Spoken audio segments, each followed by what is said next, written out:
Mom, I'm sorry. My family had to buy this house back so that you wouldn't be foreclosed on by the bank. Don't worry, you won't have to go anywhere. My son gave my house to his in-laws while I was in the ICU. When I returned, he said, my son hugged me at the door, his tears feeling cold against my cheek. I'm so sorry, Mom, he whispered. He was sorry, all right. Sorry I hadn't died, because he had just given my $2.5 million house to his in-laws. Before we continue, please subscribe to the channel and let us know where you are listening in the comments.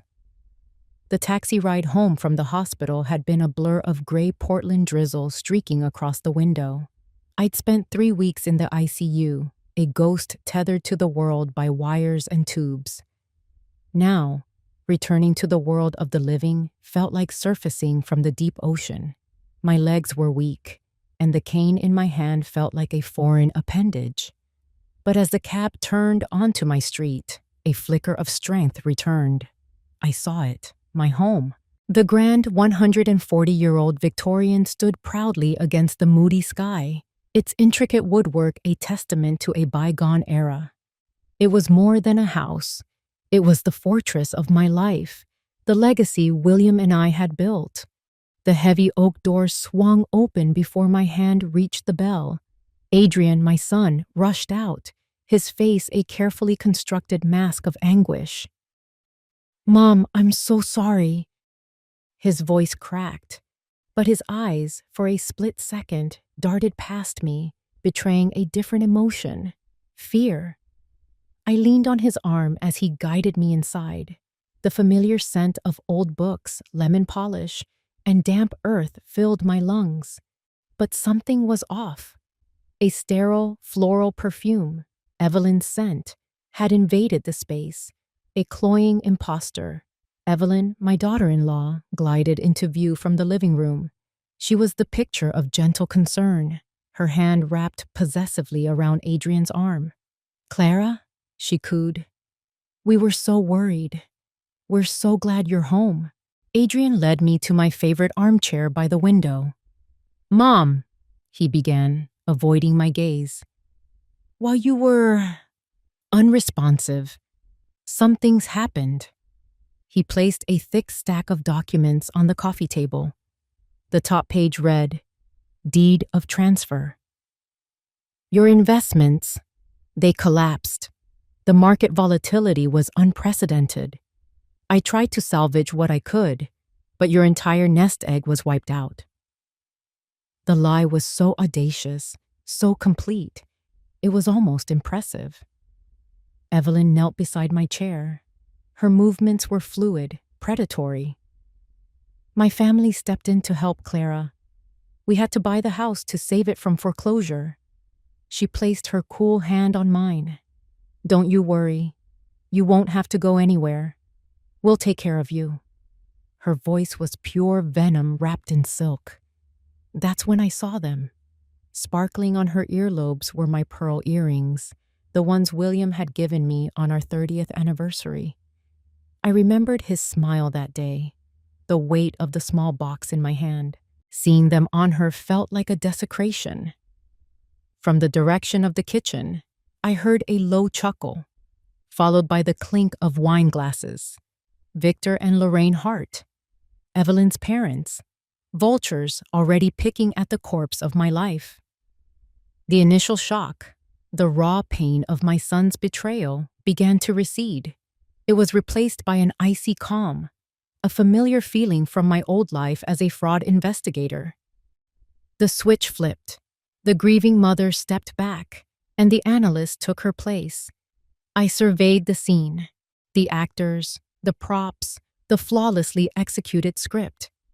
I drew a slow, shaky breath, making sure it sounded convincing. Everything, I said, my voice a whisper. It all happened so fast. They gave me my old bedroom, but it wasn't mine anymore.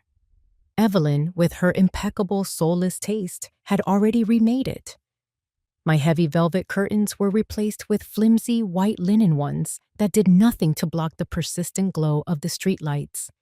The worn, comfortable quilt my grandmother had made was gone, swapped for a stiff, hotel-style duvet. My collection of antique books on the nightstand had vanished, replaced by a single generic glass vase with a wilting orchid. I was a guest in the museum of my own life. For 2 days, I played the part of the broken woman. I moved slowly, my hand trembling on my cane. I let my eyes look distant and confused when Evelyn explained, with exaggerated patience, how their generosity was the only thing keeping a roof over my head. I ate the bland, tasteless meals Lorraine brought to my room, nodding meekly when she told me to keep my strength up. I was the perfect picture of a grieving widow who had lost everything, her health, her wealth, and now her dignity. Adrian watched me with a pained expression, a mixture of guilt and a desperate need to believe he'd done the right thing. He was a fool, but he was my fool, and my heart ached for the boy he used to be. But when the house fell silent, long after the last condescending good night had been offered, the real Clara Winslow emerged. The frail old woman was a phantom, and the hunter took her place. Tonight, the grandfather clock in the hall struck 2. The house was dead to the world. I slipped out of bed, my movement silent and sure. From the bottom of my wardrobe, tucked beneath a stack of old sweaters, I pulled out my laptop. It was an old, heavy thing, a dinosaur by today's standards, but its outdated appearance was its camouflage. This machine was my private arsenal. I didn't bother with the public Wi-Fi network they had set up. I tethered the laptop to a small encrypted mobile hotspot I kept for emergencies. Then I opened a command line interface. The black screen with its green text a familiar and comforting sight. I wasn't logging into my Wells Fargo portal or my Charles Schwab account. That was the front door, and I knew for a fact that Evelyn was smart enough not to leave muddy footprints on the welcome mat. Years ago, I had built a private financial aggregation system for myself. It was a back-end program that scraped data directly from the core transaction logs of my accounts, bypassing the glossy user interfaces. It was my own personal ghost in the machine, a system that showed not just what was in my accounts, but the digital DNA of every single transaction. My fingers, no longer trembling, flew across the keyboard. I typed in a series of commands, each one protected by a password that changed daily based on an algorithm only I understood. A wall of data began to scroll across the screen. It was raw, unfiltered, and beautiful in its honesty. There it was, the liquidation. My entire portfolio, blue chip stocks, municipal bonds, decades of careful, patient investing, had been sold off in a single brutal transaction 3 days after I was admitted to the ICU. The sale was executed with ruthless efficiency. My breath caught, not in a gasp of shock, but in a moment of cold appreciation for the technical skill involved. Then I followed the money. The funds hadn't been transferred to a simple checking account. They had been wired through a series of shell corporations before landing in their final destination, a private trust in the Cayman Islands. The name of the trust glowed on the screen, a final insult. Heart Heritage.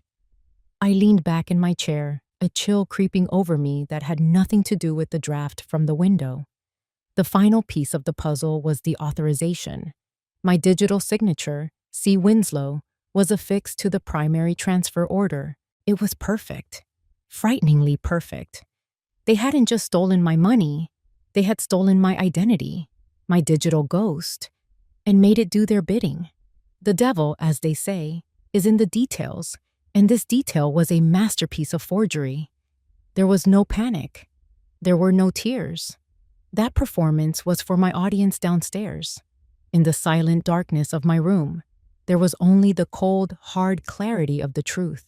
This wasn't a simple case of a greedy daughter-in-law. This was calculated. This was personal. This was revenge. I stared at the 2 words on the screen. Heart Heritage. I murmured into the quiet room. Interesting. Across the room, on the mantelpiece, William's old carriage clock ticked on, a steady, rhythmic sound in the oppressive silence. It was no longer just marking the time. It was counting down. The game had just begun. The morning air was thick with the scent of damp earth and pine, a quintessential Portland perfume. I sat on the old wooden swing in the backyard, my fingers wrapped around the cold, familiar chains. William had hung this swing for me the summer Adrian was born. We'd spent countless hours here, pushing our son, listening to his laughter echo through the tall Douglas firs that guarded our property. Now, the gentle back and forth motion felt like a mockery, a pendulum swinging between a life that was stolen and a future that was terrifyingly blank. The back door creaked open and Adrian appeared, a steaming mug in each hand. He was trying so hard, playing the part of the dutiful son. He offered me a mug, his smile strained. "I thought you might be cold, Mom. It's just chamomile." I took it, my fingers brushing his. His hand was clammy. "Thank you, dear," I said, my voice soft and frail. I took a sip, the warm liquid doing little to chase away the chill that had settled deep in my bones. We sat in silence for a moment, the only sound the rhythmic squeak of the swing and the distant hum of city traffic. It was time to test the foundations of their lie. "Adrian," I began, my tone casual, as if the thought had just drifted into my head. "Evelyn is so clever with finances. That trust she set up for us. What was it called again? Something about a legacy?" I looked at him, my eyes wide with feigned innocence. "The Hart heritage, was it?" The effect was instantaneous. He flinched as if I'd struck him. The color drained from his face, and the mug in his hand rattled against its saucer. He was a terrible liar. Always had been. It took him a second to recover, to rebuild the wall. "Hart heritage?" He forced a laugh, a hollow, ugly sound. "Mom, what are you talking about? You must have misheard something. You've been through a lot. Your mind is probably just jumbled." He was trying to gaslight me, my own son. "No, I'm quite sure that was the name." I pressed gently, still playing the confused old woman. It sounded so official. "It's in the Cayman Islands, isn't it? That seems so exotic." Panic flashed in his eyes, quickly replaced by a hot, defensive anger. "Look, Mom, you don't understand this stuff. It's complicated. Evelyn is a financial wizard. She had to move things around, create firewalls, protect what little we have left. She was just restructuring things to keep us safe." He stood up, pacing in front of the swing. "You should be thanking her. She's the only reason we're not out on the street right now." His voice rose with each word, a desperate crescendo of someone trying to convince himself as much as me. "She saved me, Mom. She saved this whole family." As if summoned by his cry, the back door opened again. Evelyn stood there, a vision in a cashmere sweater, her expression one of deep concern. Her timing was, as always, impeccable. She glided across the damp lawn and wrapped her arms around Adrian from behind, resting her chin on his shoulder. "Is everything all right, darling?" she asked, her voice a soothing balm. Her eyes, however, were locked on mine. And in their depths, I saw no concern. I saw a warning. It was a look of both pity and utter contempt, the kind a zookeeper might give a senile old lion who still thought it was king of the jungle. It said, "You are irrelevant. He is mine now." I felt it then, a physical sensation, as if a thick, soundproof wall of glass had just descended between me and my son. He was on one side, trapped in her embrace, and I was on the other, alone in the cold. He wasn't just her accomplice.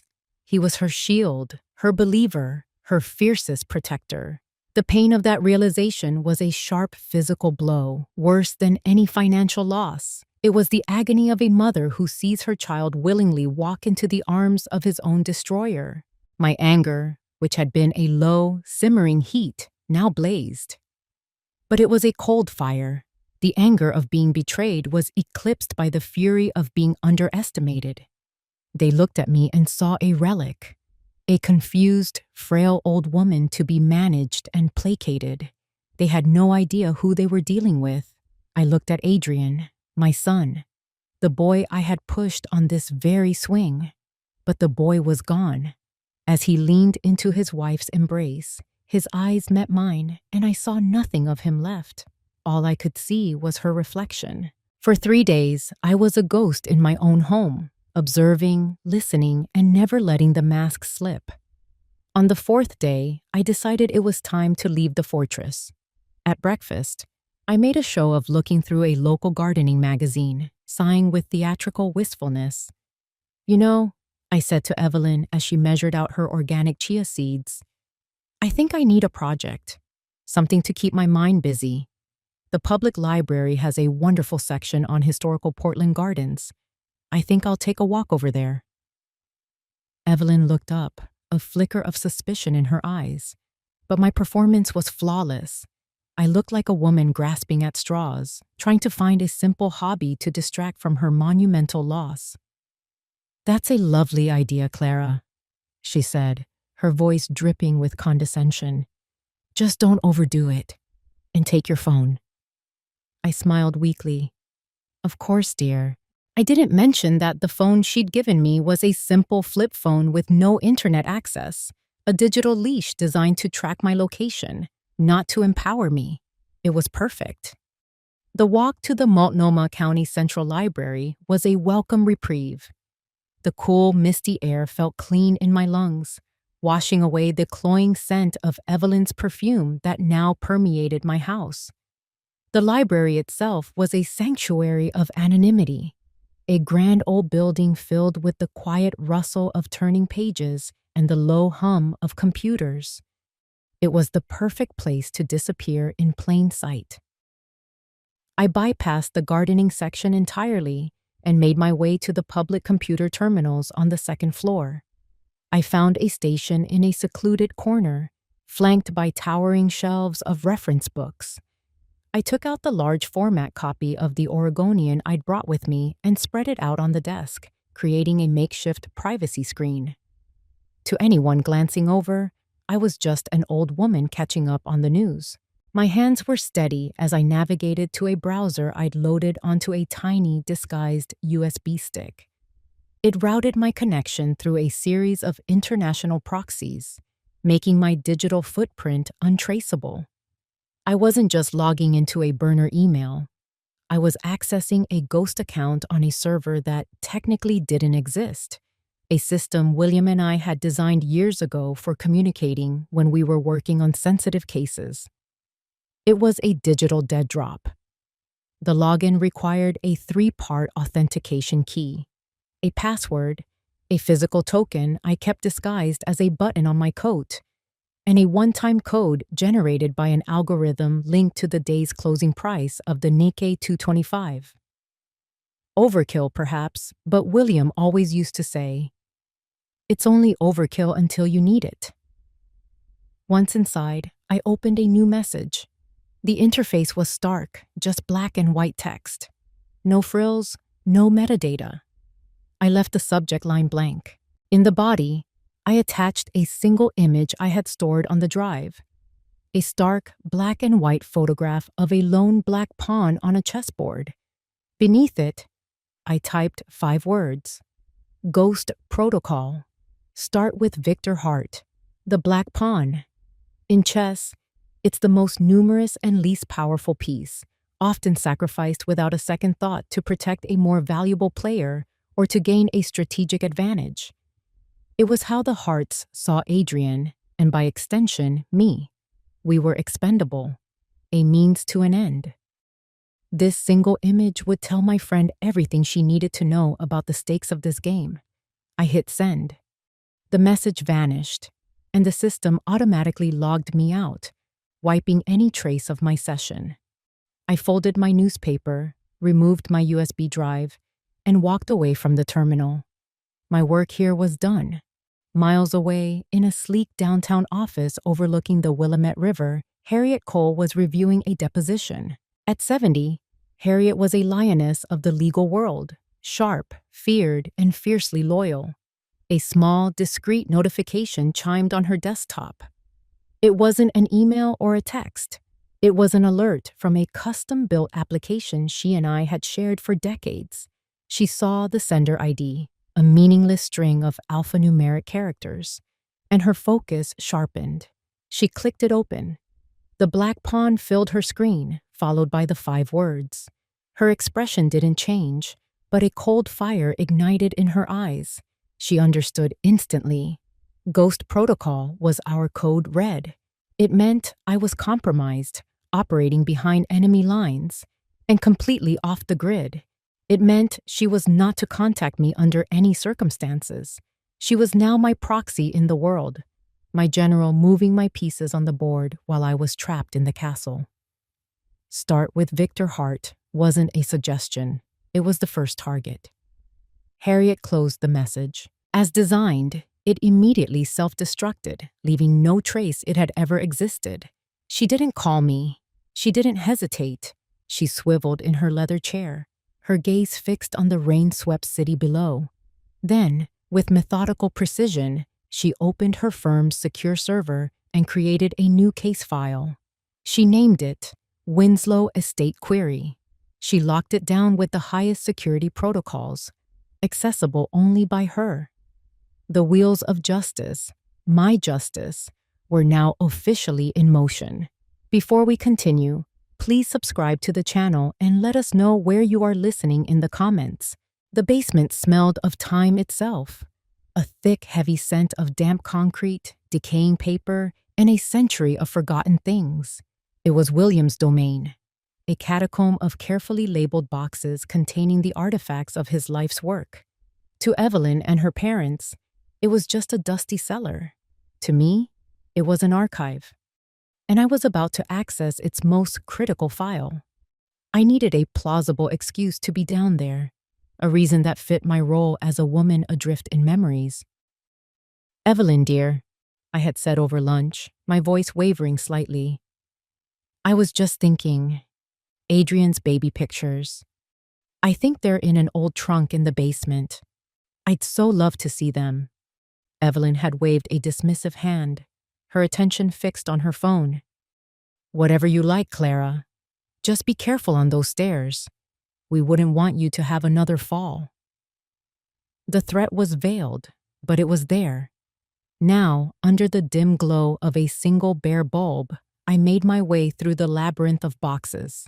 I found the trunk of photo albums easily enough and spent a few minutes flipping through them, a genuine pang of nostalgia hitting me as I saw Adrian's gap-toothed grin. But I wasn't here for photographs. My target was a tall, metal shelving unit at the far end of the room, groaning under the weight of dozens of identical file boxes. They were labeled by year: Winslow and Associates, Financials, 1995, 1996, 1997. This was the heart of the archive. I reached for a box on a high shelf, pretending to struggle with its weight. My hand slipped. The box tipped, teetering for a dramatic moment before crashing to the floor, spilling a cascade of manila folders and loose papers across the dusty concrete. "Oh, goodness!" I cried out to the empty room, my voice echoing in the silence. It was the perfect cover. I knelt down, my knees protesting, and began the slow, deliberate process of cleaning up my mess. I sorted through old invoices and tax returns, my mind a million miles away. My hand searched for a specific texture, a particular weight, and then I felt it. Tucked between a folder of quarterly reports and a stack of bank statements was a slim, leather-bound journal. My breath hitched. It was William's private ledger, not for money, but for thoughts, for suspicions, for the things he couldn't commit to an official company document. I ran my thumb over the worn, supple leather. Opening it felt like opening a door to the past. His handwriting filled the pages, a strong, decisive script that was as familiar to me as my own reflection. I didn't need the index he'd meticulously created in the front. My fingers knew exactly where to go. I flipped through the years, past notes on market trends and personnel issues, until I reached the section from 25 years ago. And there was the name, Victor Hart. It wasn't just a name. It was a chapter. Page after page was filled with William's growing unease. He had documented everything. October 12th. Noticed a discrepancy in the quarterly disbursement reports. A payment to a vendor I've never heard of. Oceanic Imports. Victor signed off on it. When I asked, he said it was for a new supply chain initiative. He was slick about it, but something felt off. November 4th. Another payment to Oceanic. Larger this time. I did some digging. The company is a shell, registered in Panama. It has no assets, no employees. It's a ghost. Victor is bleeding the company dry. November 21st. Found the wire transfer requests. He's been siphoning funds for months, moving them offshore. He's building a house of cards, planning to cash out and leave us holding the bag. The sheer audacity of it. He looked me in the eye today and talked about partnership, about legacy. The entries went on. A meticulous, damning account of Victor's treachery. William had discovered the embezzlement, confronted him, and quietly forced him out, allowing him to escape criminal charges to avoid a scandal that would have destroyed their company. The result was Victor's financial ruin, his public disgrace. A deadly light flickered in my mind, illuminating the dark corners of the last few weeks. Everything clicked into place with the cold, hard snap of a lock. This wasn't a crime of opportunity. This wasn't about greed. This was a vendetta, a 25-year-old score being settled. They weren't just taking my house. They were salting the earth of the Winslow family, trying to destroy the legacy of the man who had exposed them for the frauds they were. I closed the journal, the soft thud of the leather cover echoing the finality of my realization. I clutched it to my chest. It felt warm, as if William's own righteous anger was radiating from the pages. In that damp, silent basement, I had never felt less alone. My husband was gone, but he had left me a weapon. He had left me a map that showed me exactly where the bodies were buried. And I knew, with a certainty that chilled me to the bone, that he was standing right beside me, telling me it was time to go digging. My daily walks were becoming a crucial part of my performance. I'd move at a snail's pace down the sidewalk, my cane tapping a slow, rhythmic beat on the concrete, my gaze fixed on the cracks in the pavement. I was the picture of a woman lost in the fog of old age and grief. But my eyes missed nothing. I was mapping the territory, noting the new cars, the times people came and went, the subtle shifts in the neighborhood's pulse. I was hunting. This morning, my target was Mr. Henderson, 72 years old, a retired history professor from Reed College and the unofficial curator of our street's history. His house was directly across from mine, and his front window had a perfect, unobstructed view. He was out front, meticulously pruning his prize-winning roses, a task he performed with the same surgical precision he likely once used on historical texts. I timed my approach perfectly, stumbling slightly on an uneven patch of sidewalk just as I reached his manicured lawn. "Oh my," I breathed, steadying myself. He looked up, his brow furrowed with concern. "Mrs. Winslow, Clara, are you all right?" Yes, just a bit unsteady these days," I said, waving a dismissive hand. I leaned on my cane and gazed at my own house, letting out a long, weary sigh. It's strange, isn't it? To look at your own home and feel like a stranger. Mr. Henderson put down his shears, his expression softening with sympathy. I can only imagine. It must be terribly difficult. This was my opening. It's the changes, I said, shaking my head sadly. The new owners, they're very busy. So many cars coming and going at all hours. I looked at him, my eyes wide and a little lost. It's all so different. I had just lit a match in a room full of dynamite. Mr. Henderson's eyes lit up with the fire of a born observer who finally has an audience. Different is the word for it, Clara, he said, lowering his voice conspiratorially. Not just different, but odd. We're talking black town cars with tinted windows. Very out of place for this neighborhood. And the visitors. I saw your daughter-in-law meeting with some gentlemen a few weeks ago. Looked like foreign investors to me. Very serious. Spoke in what sounded like Mandarin. My heart gave a little jump, but my face remained a mask of passive sadness. This was better than I could have hoped for. You know, he continued, warming to his subject, I've been documenting this street for 20 years. A little hobby of mine.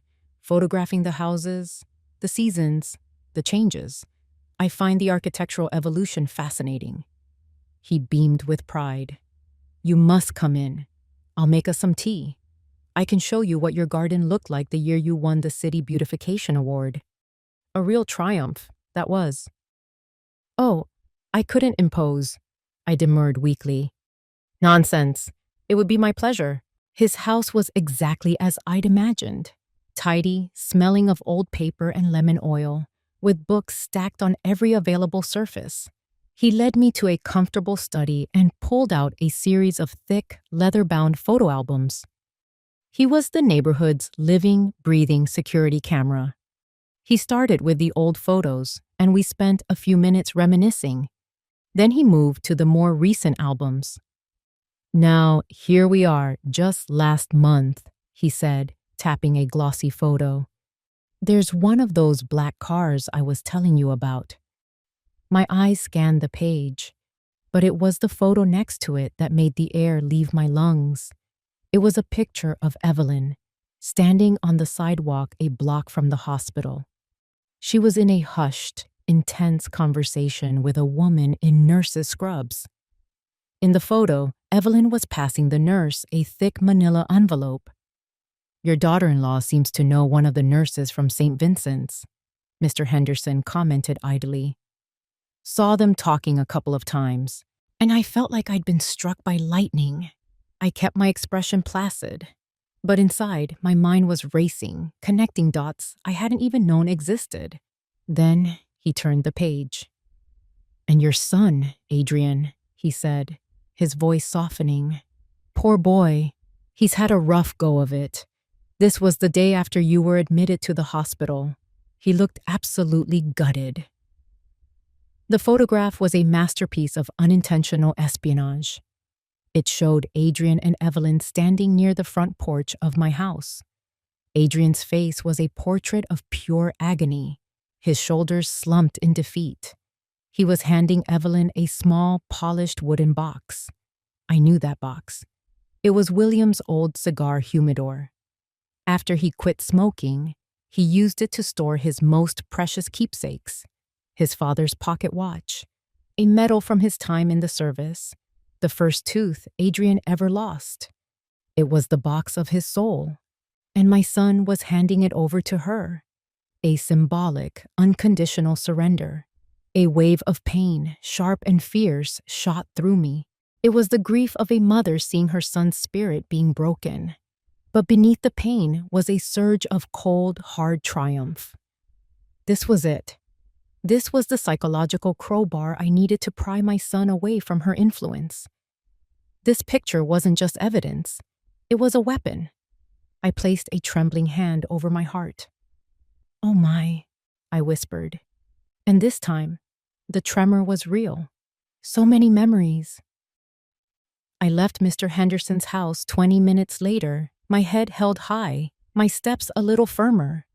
The kindly old man, in his quest to document the life of a quiet suburban street, had just handed me the keys to the entire kingdom. William's study had been the heart of our home, a sanctuary of leather-bound books, polished mahogany, and the faint, comforting scent of his pipe tobacco. Now, it was Victor Hart's command center. He'd replaced William's antique globe with a gaudy, oversized television permanently tuned to a financial news channel.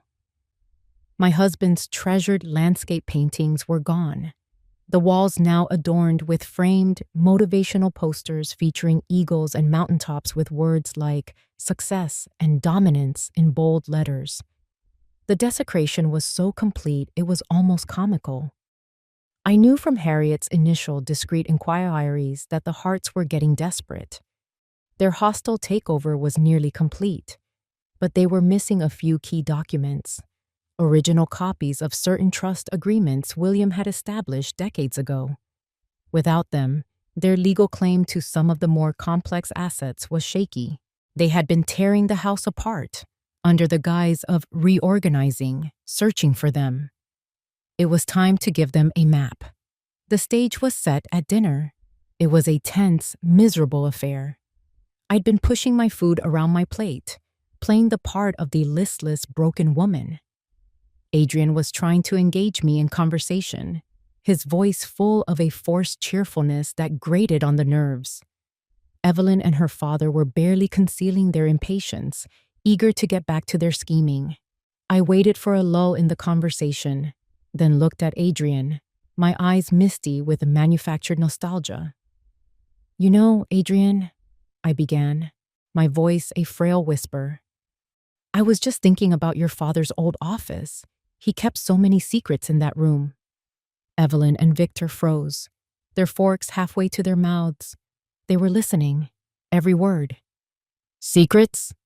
Adrian asked, leaning forward.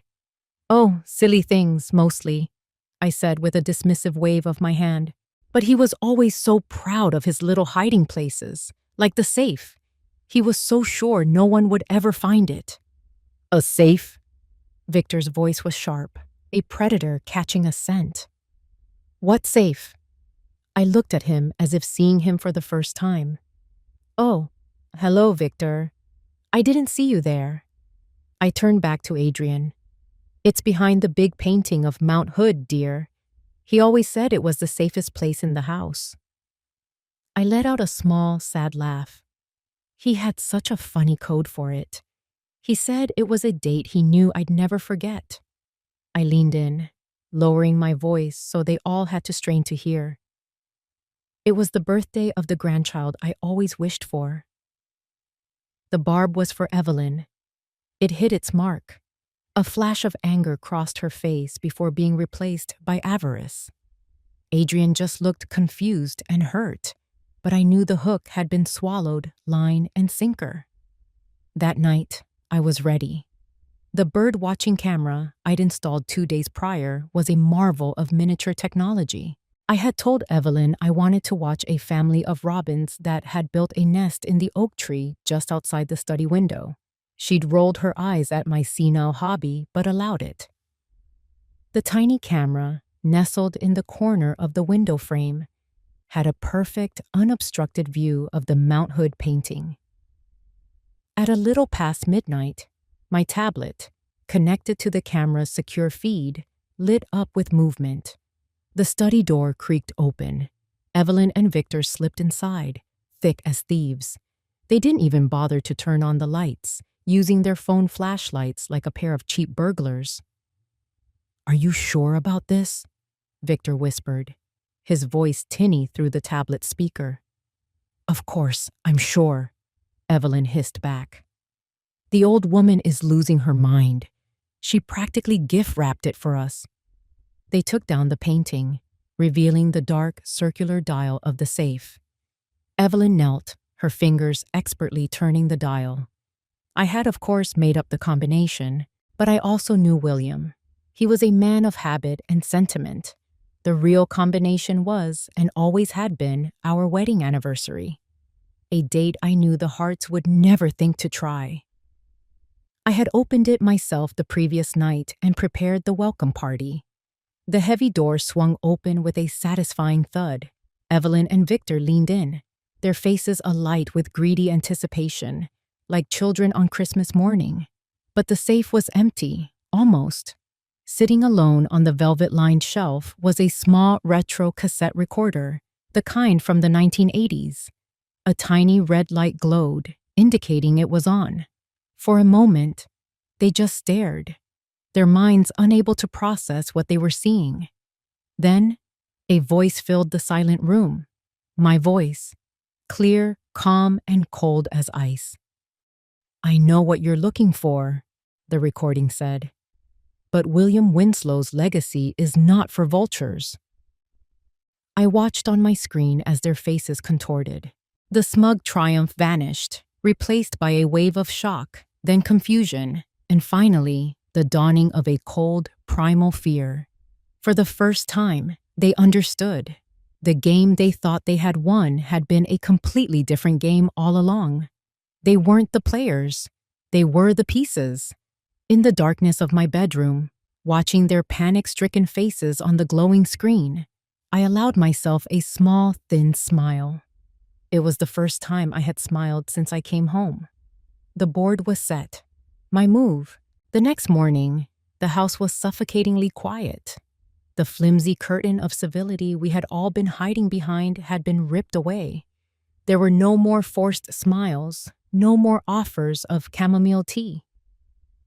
The hearts moved through the halls with a new kind of arrogance, a brittle confidence that came from being exposed. The game was in the open now, and they thought they held all the cards. I was sitting in the living room, staring out at the rain when Evelyn entered. She didn't glide in with her usual saccharine grace. She strode. Her movements were sharp, her face a mask of cold fury. The gloves were off. She didn't sit. She stood before me, a predator looming over its cornered prey. "The games are over, Clara," she said, her voice flat and devoid of any emotion. "The charade is done." I turned my head slowly to meet her gaze. "I'm not sure what you mean, dear." A humorless smile touched her lips. "Don't you? After your little performance in the study? You're a clever woman. I'll give you that. You almost had me fooled." She paused, letting the silence hang in the air. "You think you're so smart. You and your husband. You sat on your throne of self-righteousness and destroyed my family. You took everything from my father. His business, his reputation, his dignity. You left him with nothing." So there it was, the confession, the raw, festering wound of a 25-year-old grudge. "Your husband exposed a criminal," I said, my voice even. "He stopped a thief from bankrupting a company and ruining the lives of his employees." "He ruined us," she spat, her composure cracking for a second. "And for 20 years, my family has planned. We have waited. We have worked to claw our way back, all for this moment. For the moment, we could take everything from you. Not just the money, the legacy, the house, the very name Winslow. We wanted to salt the earth, and we have." She let that sink in, then her cold smile returned. She reached into a leather portfolio she was carrying and pulled out a thin file folder. It was old and slightly yellowed. She tossed it onto the coffee table between us. It landed with a soft, damning thud. "But I knew you wouldn't go down without a fight," she continued, her voice dropping to a conspiratorial whisper. "I knew you'd have some trick up your sleeve. So I prepared a little insurance policy. An ace in the hole." I didn't look at the folder. I kept my eyes locked on hers. "That folder," she said, tapping it with a perfectly manicured finger, "contains the complete file on Adrian's little accident 15 years ago. The hidden run that put that young man in a coma for 6 months." My blood ran cold. I remembered that night vividly. The frantic call from Adrian, his voice choked with panic and tears. He'd sworn he just came upon the scene, that he tried to help. The police had questioned him, but with no other witnesses, they had let him go. The case was never solved. He was so scared, Evelyn purred, savoring the memory. So easy to manipulate. I found him that night, before the police did. I told him I would help him. I paid off the one witness who saw his car leaving the scene. I helped him craft his story. I saved him. She leaned in closer, her voice a venomous hiss. He's been in my debt ever since. He believes he owes me his life. And he does. He just doesn't know that the life he's living is a lie I constructed for him. This was the heart of it. The foundation of her control over my son. A manufactured sin. She straightened up, her victory lap complete. Here is the deal. You will sign the final transfer documents, giving us uncontested control of every last asset tied to the Winslow name. You will do it today, with a smile on your face. In return, this file disappears forever. It gets burned. Adrian gets to live out his life, blissfully ignorant and free. She paused, letting the weight of the ultimatum crush me. But if you refuse, if you continue this little war of yours, this file goes directly to the district attorney. I will testify. The witness I paid off will testify. And your precious son will spend the rest of his life in prison. It was the perfect trap. A mother's ultimate nightmare. My justice, or my son's freedom, my legacy, or his future. She had backed me into a corner and was preparing to deliver the killing blow. She watched me, her eyes glittering with cold, triumphant hatred, waiting for me to break, to weep, to beg. I held her gaze for a long, silent moment. I let the storm of fury and fear rage inside me, but on the surface, I was a sea of glass. Finally, I gave a small, almost imperceptible nod. You've calculated this very well, I said, my voice as calm and steady as a surgeon's hand. Evelyn's ultimatum was a declaration of war. She thought she had launched a nuclear strike, a final unanswerable move that would force my surrender. But in my world, a world of calculated risks and hidden data, there is no such thing as an unanswerable move. There are only new variables. Her threat wasn't a checkmate. It was a clumsy, desperate gambit, and it had given me exactly what I needed. A clear picture of the entire board. I was not looking for a savior. I was looking for a weapon. 2 days later, I was sitting in a quiet corner of a coffee shop downtown. It was one of those quintessentially Portland places, smelling of roasted beans and damp flannel, filled with students hunched over laptops and aspiring novelists scribbling in notebooks. I had arranged the meeting with a single untraceable text from a burner phone. Powell's, 11 a.m. Coffee after? At precisely 11:15, Mark Donovan walked in. He'd filled out since his intern days. The lanky, eager-to-please kid I'd taken under my wing 15 years ago was gone, replaced by a man who wore his FBI-issued suit with a quiet, confident authority. But his eyes, when they saw me, still held the same spark of admiration and respect.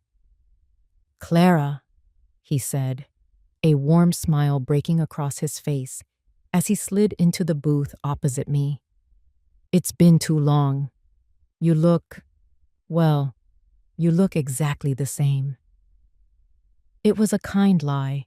I looked like I'd been through hell and back. "And you look like you're taking over the world, Mark. I hear good things. Economic Crimes Division, yes?" He nodded, a flush of pride on his cheeks. "I had a good teacher." We made small talk for a few minutes, catching up on the years that had passed. Then I leaned forward, my expression turning serious. "Mark, I need to pick your brain. I'm working on a hypothetical case study, a little something to keep the old gray matter from rusting over." He leaned forward too, his focus sharpening. He knew me well enough to know I didn't deal in hypotheticals. I'm all ears. Let's imagine a scenario. I began, my voice low and even. You have a sophisticated, multi-generational fraud. It starts with an old grudge. A family is ruined, and decades later, their children come back for revenge. They target the widow of the man who exposed them.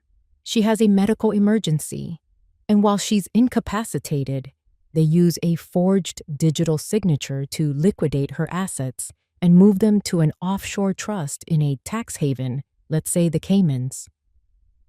Mark listened intently, his gaze never leaving my face. He didn't interrupt. To secure their position, I continued, they've been manipulating the widow's son for years, using a fabricated crime from his past to hold him hostage, ensuring his loyalty and compliance. They've isolated the widow, taken her home, and are now trying to force her to sign away the last of her legacy. It's a fortress of lies, airtight and legally sound on the surface. If you were the agent assigned to this case, where would you even begin to look for a crack? What kind of evidence would you need to blow it wide open? I sat back, taking a sip of my tea. I hadn't accused anyone. I hadn't asked for help. I had simply presented a puzzle to one of the brightest minds I had ever trained. Mark was silent for a long time, his brow furrowed in concentration. He was connecting the dots, seeing the ghost of a real case behind my academic exercise. That's one hell of a hypothetical, Clara, he said finally. The best ones always are, I replied. Okay, he said, his voice dropping even lower. The hit-and-run leverage is tricky. Without the supposed witness recanting, it's a he said, she said nightmare. The real vulnerability, the thread you pull to make the whole thing unravel, is the money. It's always the money. He leaned in, his tone shifting from friendly chat to a professional consultation. The offshore trust, the heart heritage, as you called it, a name like that is pure ego. Amateurs. A professional would call it In-N-Out Burger number 23 Holdings. The people running this scheme are arrogant. That's your weak point. They've likely used this same trust structure for other business ventures.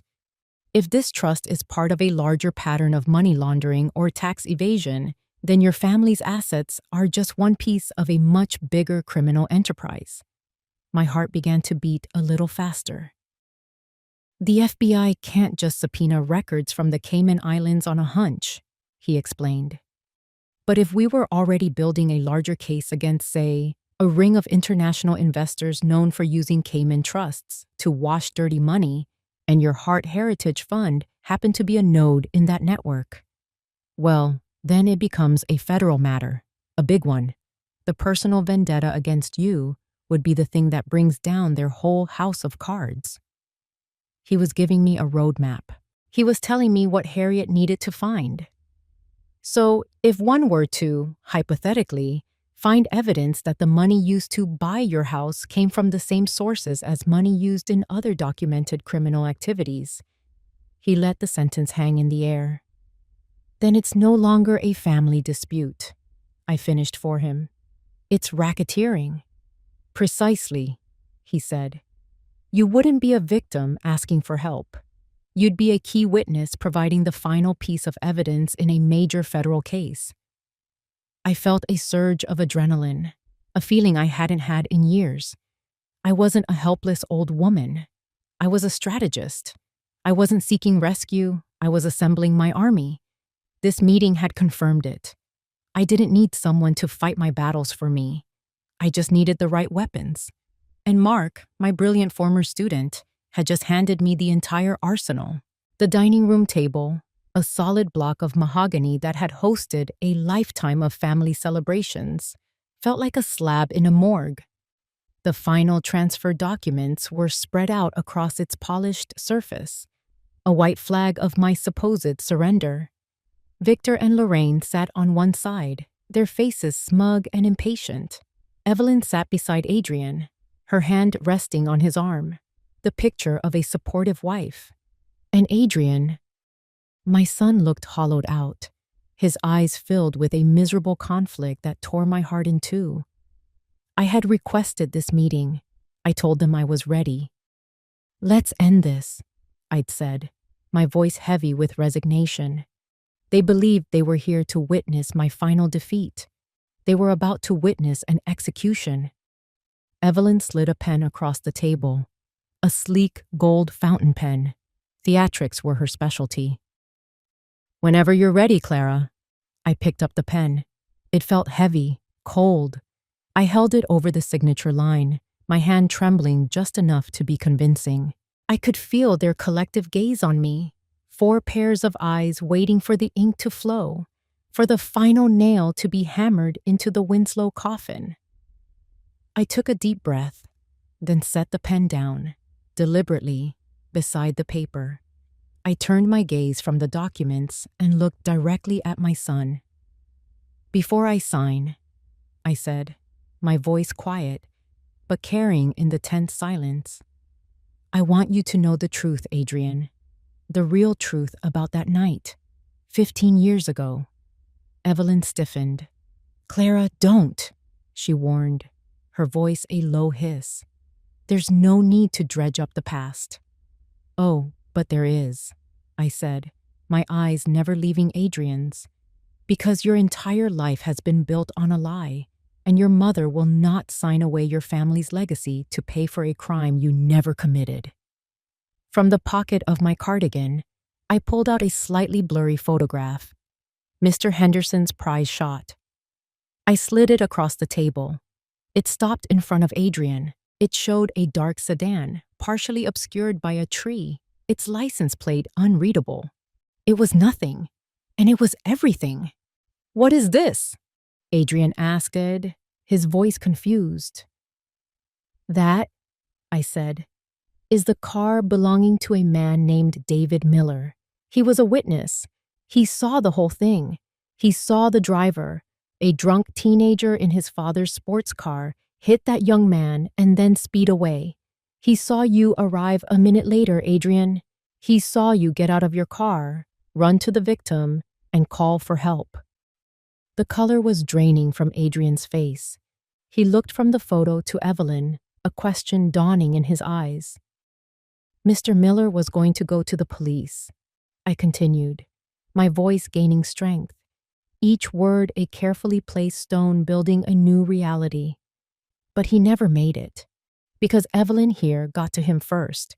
She offered him $50,000 in cash, a fortune to a man on the verge of bankruptcy, to disappear, to leave town and never come back. Harriet's investigators found him last week, living in Arizona. His conscience, it turns out, has been eating at him for 15 years. "This is insane," Evelyn snapped, her voice rising. "She's a delusional old woman, Adrian." But Adrian wasn't looking at her. He was looking at me, his whole world tilting on its axis. "She didn't save you that night, my son," I said, my voice softening with a mother's pain. "She saw an opportunity. She saw a scared, traumatized young man, and she sank her hooks into you. She didn't save you from prison. She put you in one. A prison of guilt and gratitude, with her as the warden. She has owned you ever since." I let the truth settle in the suffocating silence of the room. I could see the gears turning in Adrian's mind, the years of subtle manipulation, the constant reminders of his debt to her, the emotional blackmail. It was all clicking into place. He slowly turned his head to face his wife. The adoration, the worship I had seen in his eyes for years, was gone. It had been replaced by a dawning, gut-wrenching horror. "Evelyn," he whispered, his voice cracking. "Is it true?" Evelyn stared back at him, her mask of composure finally shattering. For a split second, I saw raw, cornered panic in her eyes.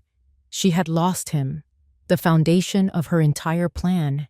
The emotional leverage she had spent more than a decade building had just crumbled into dust.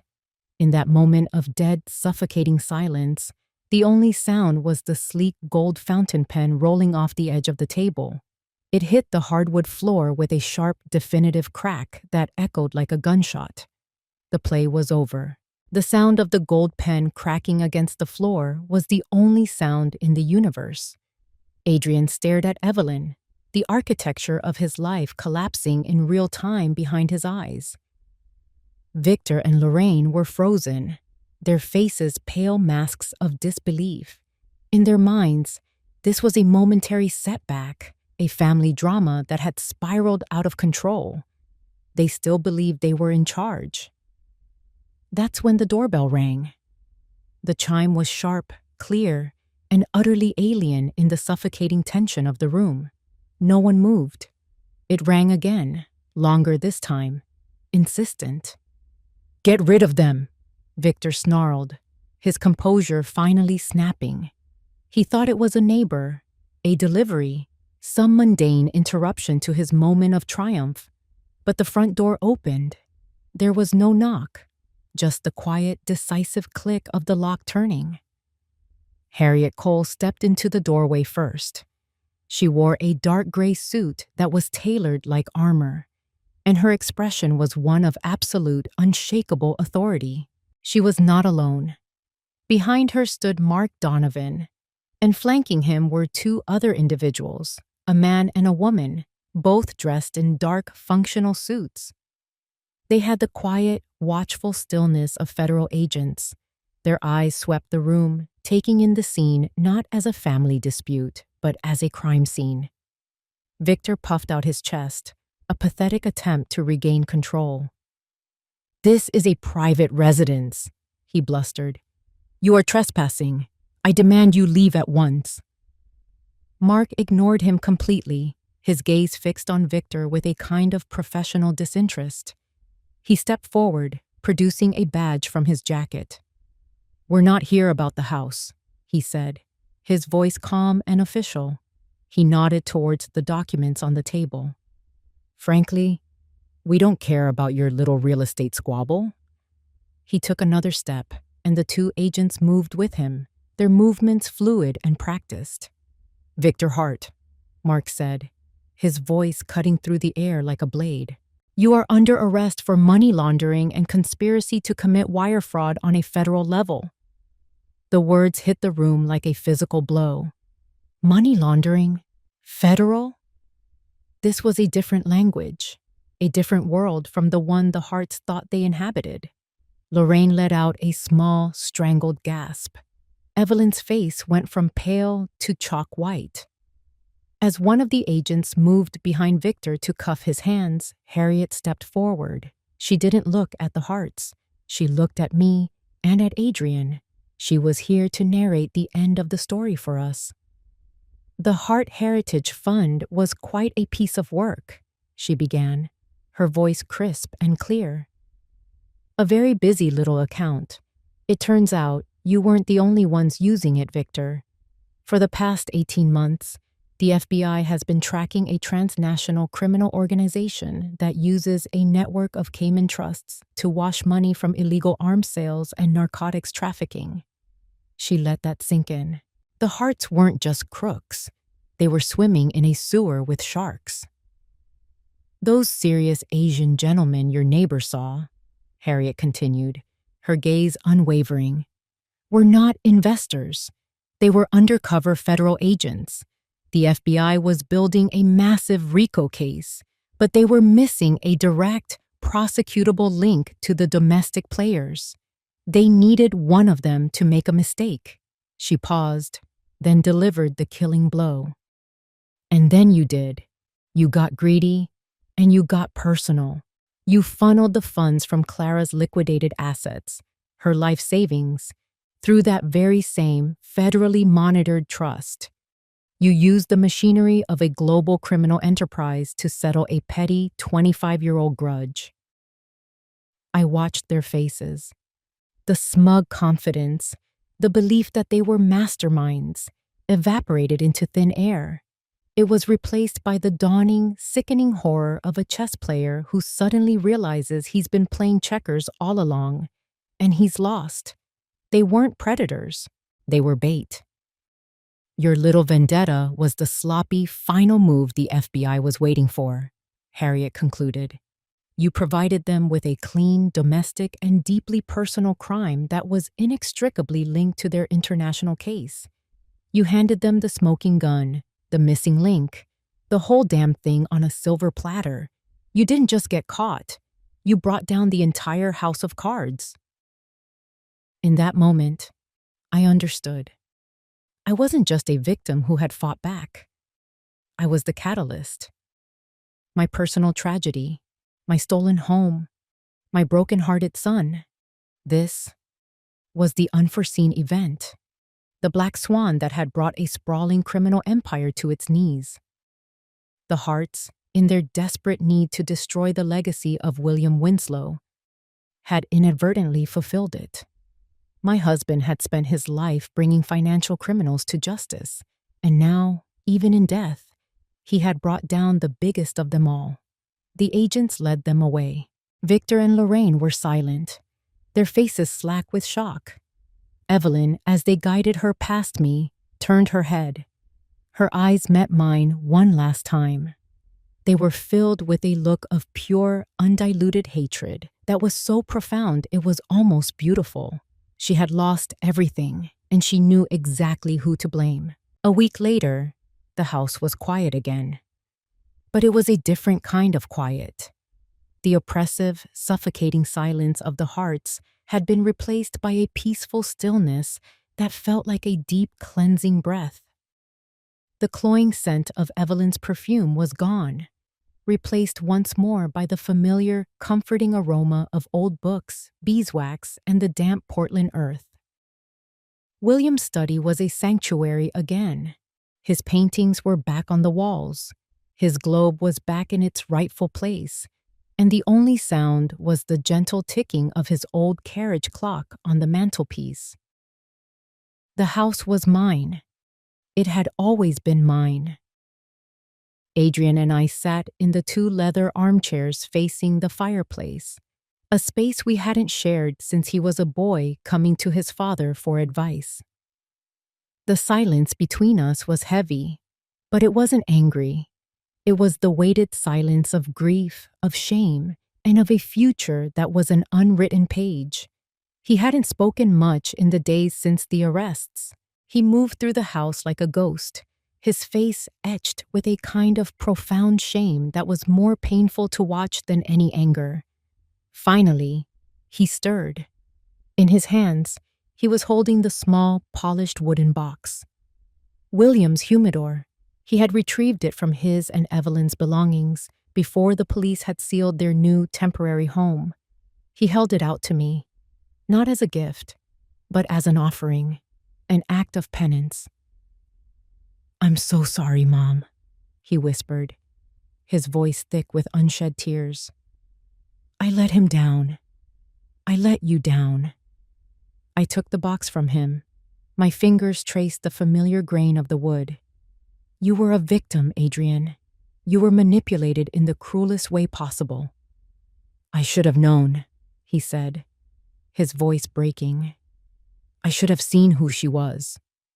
"Sometimes we only see what we want to see," I said softly. It was the closest I could come to absolution for now. I opened the lid. Inside, nestled on the faded velvet lining, was not the collection of keepsakes I remembered. They were gone, likely sold or thrown away by Evelyn. In their place lay two simple items, a folded piece of stationery and a small, outdated-looking USB flash drive. My heart ached at the sight of William's strong, familiar handwriting on the folded note. With trembling fingers, I opened it. The note was short, but every word carried the weight of our life together. "My dearest Clara, if you are reading this, it means I am gone, and that you are likely facing a battle you did not choose. I have watched you for 40 years. I have seen you unravel problems that would have broken other people. I know your mind. It is the sharpest, most brilliant weapon I have ever known. I know you would never need a shield to protect you, so I have left you a sword." A single tear traced a path down my cheek. A sword. He had always known. He had never seen me as someone who needed protecting, but as an equal, a warrior in my own right. My gaze fell to the USB drive. I took it from the box and walked to the antique desk. I slid it into the port on my old laptop. A single folder appeared on the screen. I clicked it open. It was my life's work. Page after page of documents, schematics, and lines of code filled the screen. It was the complete original patent and source code for the Winslow multi-layer transaction authentication system, the revolutionary fraud detection software I had designed in the final decade of my career. It was the system that had made our firm a legend in the financial world. And, as Harriet's and Mark's investigation had revealed, it was the very system that the criminal organization had stolen a piece of, a pirated, incomplete version they were using to legitimize their laundered money. I leaned back in my chair, a slow, peaceful smile spreading across my face. The victory wasn't getting the house back. The victory wasn't seeing the hearts led away in handcuffs. The true victory was this. It was the realization that the greatest legacy William had left me wasn't his money or his property. It was his unwavering faith in my intellect. He had left me the one weapon that was truly mine, the one thing they could never take away. With this, I didn't just have the power to defend myself. I had the power to dismantle their entire remaining network from the inside out. I looked over at Adrian. He was watching me, his face full of a desperate hope for forgiveness. The anger was gone. The pain was still there, but it was a scar, not an open wound. "We're going to rebuild," I said, my voice clear and strong.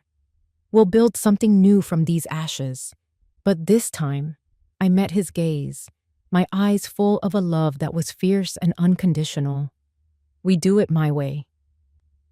The house had never really been in danger. It was just bricks and mortar. The true fortress had always been my mind, and its walls had never been breached. If you enjoyed this story, please like the video, subscribe to the channel, and comment 1 below.